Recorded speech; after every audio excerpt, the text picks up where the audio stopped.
Corona की दूसरी लहर को रोकने के लिए लगाए गए 52 दिन के लंबे लॉकडाउन के बाद 1 जून से जिले में अनलॉक शुरू होगा।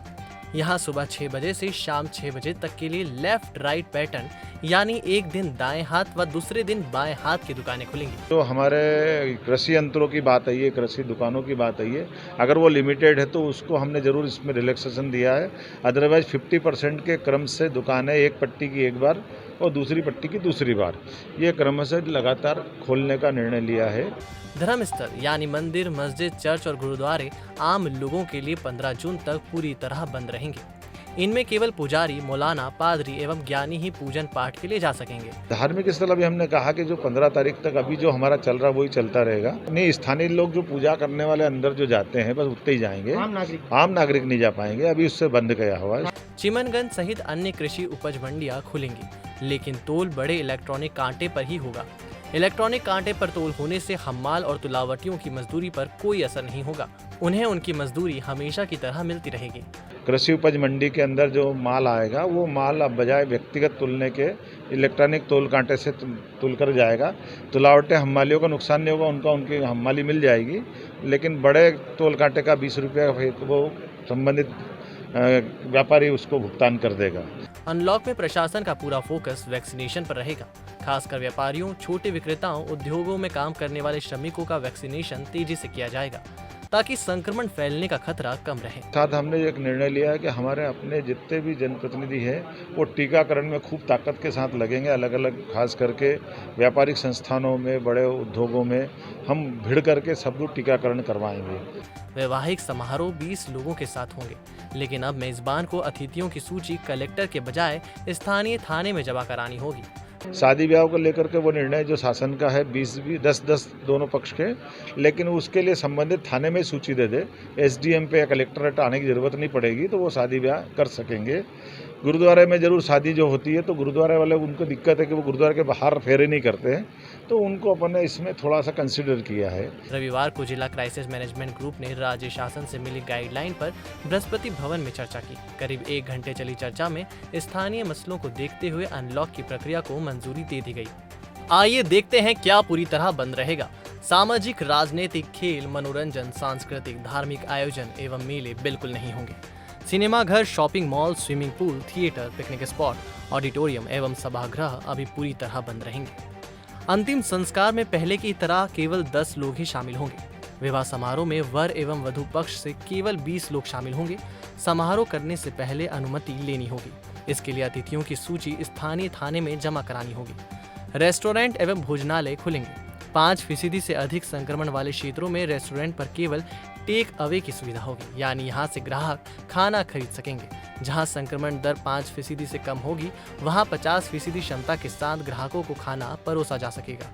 लॉज, होटल एवं रिसोर्ट के रेस्टोरेंट अपने यहाँ ठहरने वाले ग्राहकों को खाना परोस सकेंगे। आवश्यक सेवाओं को छोड़कर अन्य कार्यालय 50% कर्मचारियों के साथ शुरू होंगे।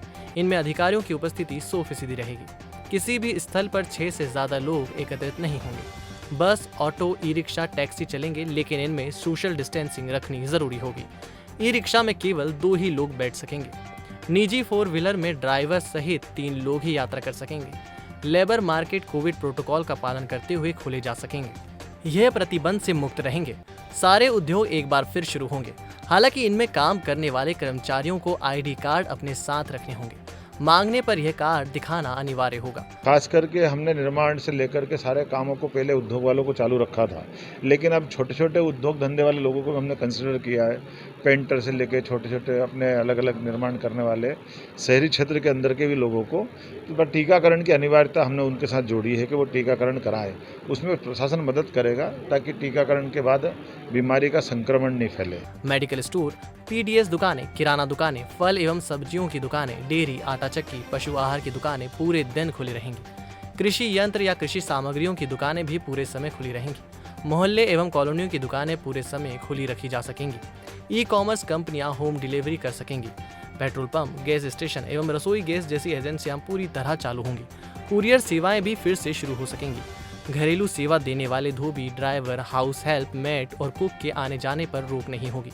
Plumber, electrician, carpenter, motor mechanic, IT service provider भी आवागमन कर सकेंगे। परीक्षा देने वाले छात्र, परीक्षा ड्यूटी देने वाले परीक्षक भी आवागमन कर सकेंगे।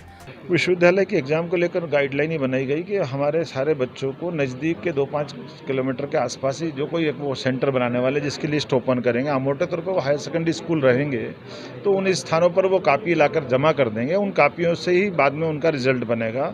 तो कहने का तात्पर्य ये है कि हमको बच्चों को भी बड़ी संख्या में आने से रोका है। उनको प्रश्न पत्र पहले की तरह ऑनलाइन पहुँच जाएंगे, व्हाट्सएप पे पहुँच जाएंगे, जिससे वो परीक्षा में बैठ सकेंगे। सभी प्रकार के सामान एवं माल की आवाजाही बगैर रोक टोक के होगी। बैंक, बीमा कार्यालय एवं ATM भी शुरू रहेंगे। समर्थन मूल्य पर गेहूं की खरीदी जारी रहेगी। थोक सब्जियां, फल एवं फूल के बाजार प्रशासन के नियत स्थानों पर चल सकेंगे।